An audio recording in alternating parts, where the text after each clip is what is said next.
I was offered to run in Davao. I was offered billion din. Nung hindi ako tumakbo, tinanggal ako sa trabaho.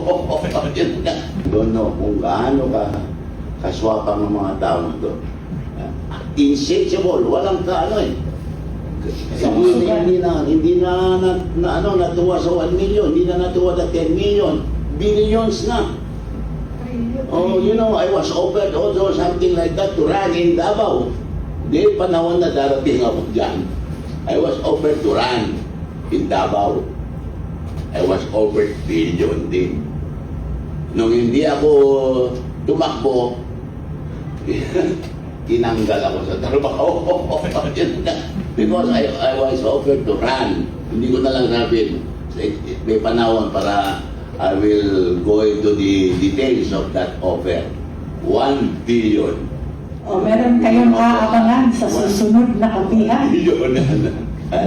Alam natin kung bakit yung mga iba doon tumakbo against the President. Wow, alam natin. Oh, bayan na lang siya lang mag-explain later. So, ayun po. Ang appeal ko sa inyo mga kasamahan ko sa PDP at sa lahat ng bawat Pilipino. Let us be vigilant. Oh, at saka huwag lang tayo ma-satisfy sa bunganga. Let's do something. Gagawa tayo ng paraan. Oh, gagawa tayo ng paraan. Para sa gano'n ay medyo naman sila, masyado na silang garapal. Wala lang Parang natural na sa kanila magnakaw eh.